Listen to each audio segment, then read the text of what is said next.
gagawa tayo ng pork steamed rice. So ito yung mga ingredients na kailangan natin. So meron ako naiwan itong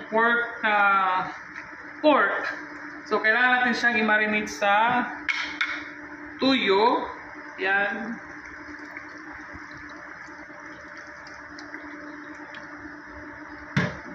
And cornstarch. So depende na sa inyo kung marami yung cornstarch na ilagay nyo or depende na sa inyo. So kamayin ko na, so malinis yung kamay ko. Yan. So pagkatapos ito is ipiprito natin to. So yan, dagdagan ko lang ng cornstarch.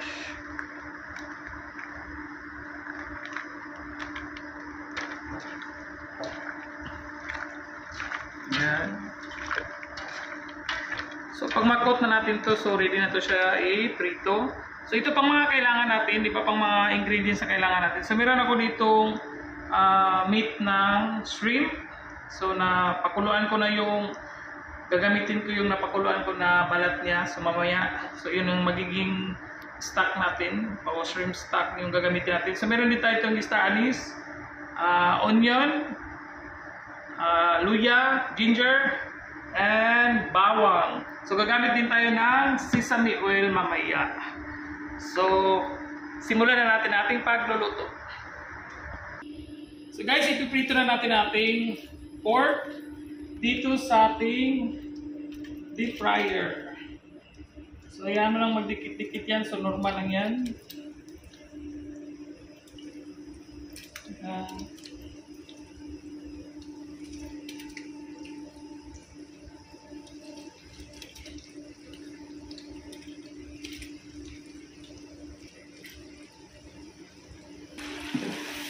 So ayan, malapit na maluto ang ating karne. So ayan na natin yung maluto. So habang hinintay natin itong maluto ang ating karne, so magisa na tayo sa ating dapat igisa. Tara. Ayan, isalan na natin ating kaldero. Tapos, yan, kunting mantika.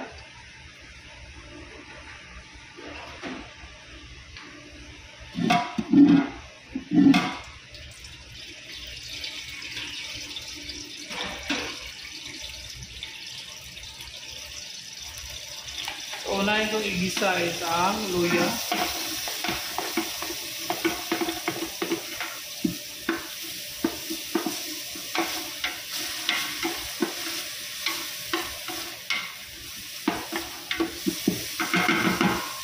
Then, sunod ko yung sibuyas.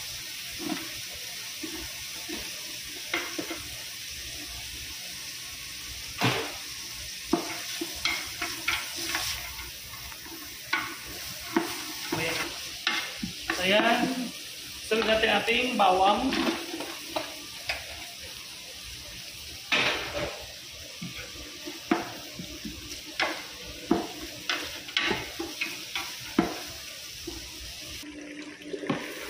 So guys, okay na. So didiretso na natin dito sa ating ginisa na mga bawang sibuyas. Ayan.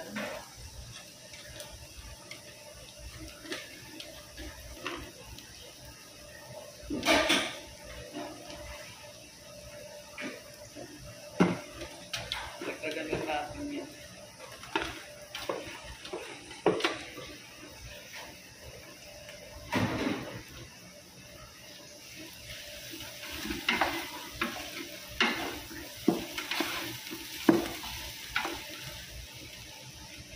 So ito yung magiging sabaw natin. So ito yung pinakuluan ko ng mga balat-balat na yan o, ang ating hipon.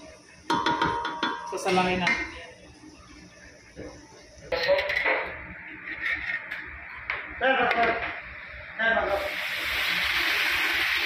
Yan, salangin din natin yung ilan yung natira nyo po yun.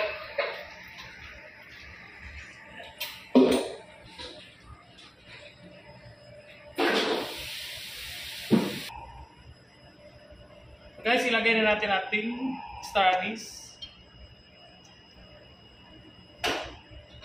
Maglagay maglagay tayo ng tuyo na para pang pakulay. Ayan, hayaan natin kumulo yan. So habang hinihintay natin na maluto yung ating sabaw, so magluto na tayo ng fried rice.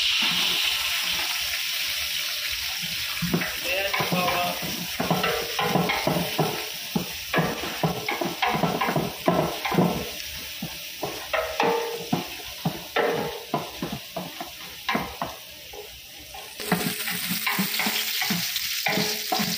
Ayan, ilagay na natin ating kanin.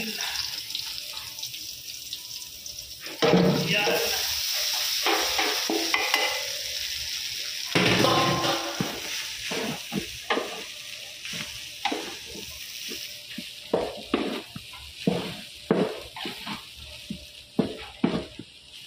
So guys, yung recipe na to is sikat na sikat sa Cebu. So ito yung tinatawag na pork steam rice.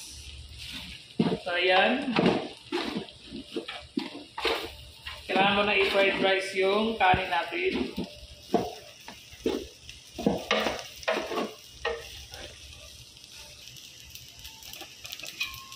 So guys, pwede na tayong mag-timpla niyan. So lagyan lang natin ng paminta. And patis. So yan.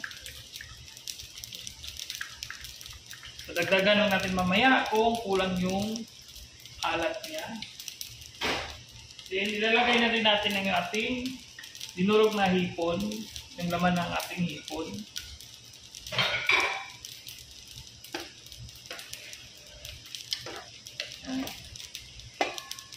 Pakukuloy na natin yan.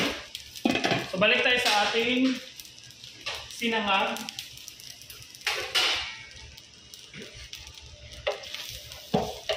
Timplahan natin ito, lagyan natin ng toyo.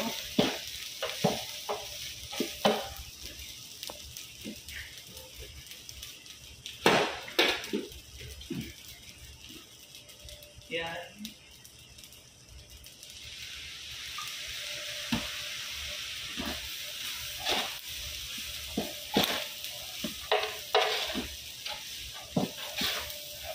Ayan, ready na ating fried rice. Check natin ang ating pork steam rice. Ayan.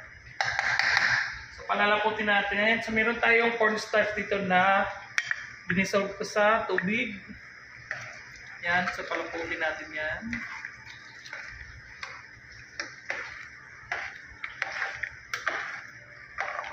Guys, may kulang akong ingredients nito, yung green beans. Kaso wala ako nun. Kaya okay lang kung wala. Yan. So ganito kalapot siya, oh. Yan.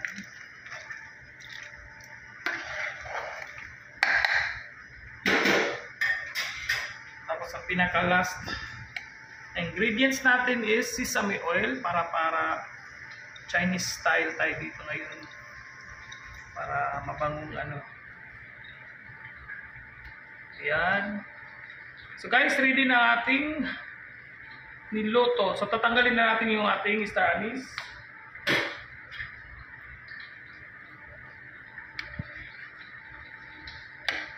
Tanggalin lang natin yan bago natin i-serve.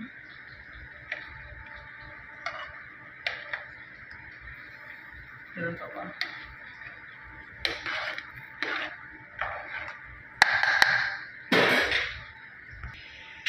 So guys, plating tayo. So, ayan. Ito nating fried rice. Ayan. Then, ang ating pork. Ayan. Ating pork.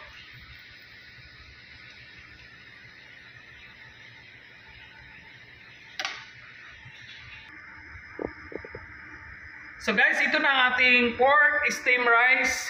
So I hope you like this video. So kung magustuhan niyo itong video na to, so please hit the notification bell para updated kayo lagi sa aking mga videos. And please subscribe to my YouTube channel, Kusina ni Original. So thank you!